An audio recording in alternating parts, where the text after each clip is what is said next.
I don't know about you, but sometimes it feels impossible to just put down like the little black rectangle of doom, and like I can feel my soul being physically sucked out of my body into my phone every single day, and yet I still pick it up. And I know that it's because partly like I want to be informed about the world, and you know, the world is like it's not great.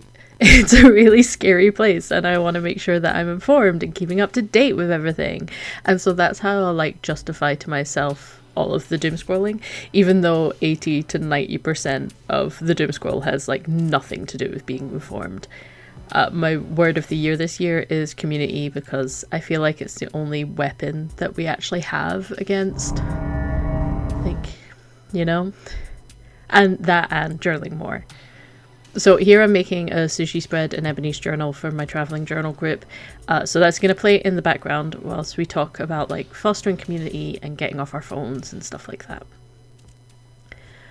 About 35% of kids with ADHD have signs of smartphone addiction, and in university students, like not specifically with ADHD, it was about 50% have signs of smartphone addiction. And I do think that having ADHD can make us more susceptible to becoming addicted to phones. Like, it makes us more susceptible to becoming addicted to anything. From my personal experience, like that little drip feed of dopamine that you get through scrolling through social media it's like just enough to keep like your brain in that engaged but not too engaged zombifying amount. Like, it's just enough to keep the dopamine addiction level so that we don't want to put it down to risk having our supply taken from us.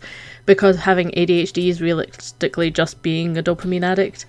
The way that our brains are, they don't produce and absorb dopamine in the right kind of way, meaning we're like constantly searching for it and constantly craving it and constantly wanting to up our dopamine all of the time. Like, I want to take a quick moment to preface here that I'm throwing up research studies and stuff on the screen, and they're linked in the description, but I am like so over my head for some of these studies. They're really interesting, and I'm like sharing my takeaways from them, but like, please know that I am just a little guy, and I'm so out of my depth on them.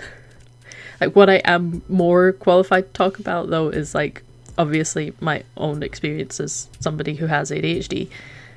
And I also study marketing, so I'm like super interested in like the psychology side of it, and especially on ethical marketing, and especially like neuromarketing and behavioral marketing. Like, really basically, neuromarketing just uses science for how we absorb and process information in our brains, and behavioral marketing uses data to predict behavior. And then using those things to like sell you stuff, obviously. Social media apps are like the perfect example of how dangerous those two things can become, though. There's this quote by the late Sir Ken Robinson from his TED Talk, which is brilliant and 100% worth a watch after this. I've linked it below. He says, "The education system has mined our minds in the way that we strip mine the earth for a particular commodity." Like, he gave this talk way back in 2007, and that phrase, like, "mined our minds," is so relevant today. He's talking specifically about our education systems, but mining our brains is exactly what these large tech companies are doing. And they're making billions, and they're controlling nearly every aspect of our lives. And when we break it down and try to talk about it, it sounds so dystopian. Like, global tech giants use data that they get from hypnotizing us through little handheld devices that everyone's addicted to in order to sell us stuff we don't need and influence politics and control the global population. And it's all in order for like a handful of people to live an insane lifestyle of wealth and power, and sometimes it's on islands. Like, I would 100% read that bit growing up, and there'd probably be like a plucky resistance group that had to infiltrate stuff. I don't know. But the reality is just that we need to put our phones down. It's like a lot less glamorous a resistance. But they're like, there's a lot to be said about activism and taxing the rich and trying to push for legislation that can control these companies a bit more. But when you're just a little guy, like a little exhausted guy, the most impactful thing you can do is literally just to use your phone less and like foster more communities. In 2020, we all got so used to our community spaces being online. Everyone was on their phones like 100 times more than they normally were because there wasn't a lot else to do. And we had like Zoom hangouts, and we played online games, and we started like new businesses and found lots of other small businesses and joined together in solidarity and supported each other. And then after lockdown, we all collectively watched our sales drop down to near zero in despair. like that one, last one's kind of niche, but like, you know, you get what I mean. We needed community to replace what we'd lost, and we found that community online. And I'm sure a lot of people got back to like offline community and stuff a lot quicker than I did, but I've had a lot of life stuff going on, and it's taken me like 5 years. But especially if you're part of groups that are like specifically closer to the firing line, you know what I mean? The world can be very scary. And you know, whilst I'm writing the script for this, I'm constantly checking election updates because, oh my god, it's a great example of behavioral marketing and data mining in practice. So, like, I'm trying not to get too political here, but it's like hard because, you know, literally everything is connected to politics, and you know, like, all of that's going on. So the problem is that as important as it is to stay informed, it's just as important to stay informed about like yourself and to check in with how you're doing emotionally and mentally. And we can't do that whilst we're on the sadness rectangle. Journaling is the way that I do that, and creating journaling communities is the way that I want to spread that kind of connectivity and that sense of belonging offline. Online communities are really important, but when we live life through our phones, we're not always getting a realistic picture of the lives around us. And also because, you know, global tech giants are using that to make billions and influence power. But we have to be more mindful than ever of what and how we consume.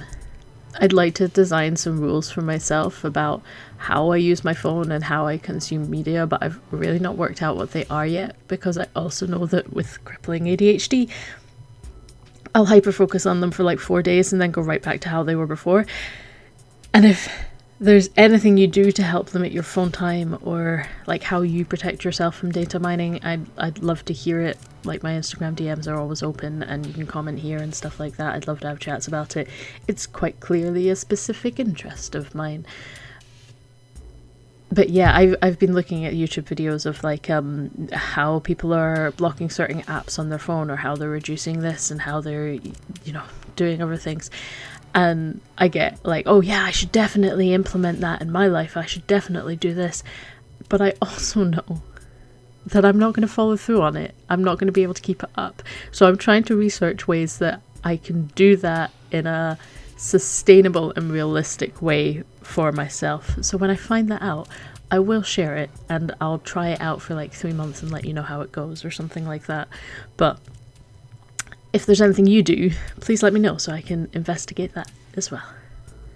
Right, I'm gonna like hard cut my tone here because I really want to tell you about these little sushi stickers that I made, and I understand that the whiplash between these two conversations is really hard, but like, I tried to link them together and it was really disingenuous, so I'd rather just acknowledge how bizarre and weird it is that we're gonna go from talking about like overconsumption to buy my stickers. I understand how weird it is. But I made these sushi stickers and I think they're really cute, and I love the packaging design. So they've come on this like little tray, and I hope that it means that people will use like the little tray in their junk journals or whatever.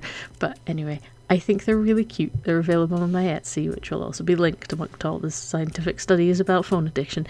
But they're a little bit more fiddly to make, so I don't have a lot of them available, but I'm putting them up with what I'm calling at the moment the cool packaging collection. Because there's stickers of Mouse the cat in the little cat box. She's the dumbest little bag of rocks, and I love her so much, and so I've drawn a bunch of stickers of her. Then there's these like sarcastic gravestones in a little coffin, and the sushi on the little sushi tray and stuff. I like packaging that's interactive with the thing. I nerd out about it a wee bit.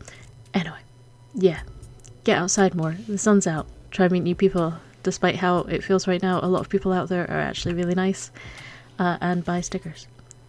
Like, I'm joking, unless you want stickers, in which case buy stickers. I don't even know what I'm going to call this video. Watch me info dump and spiral whilst the results roll in. Right, okay, the end. I love you, bye.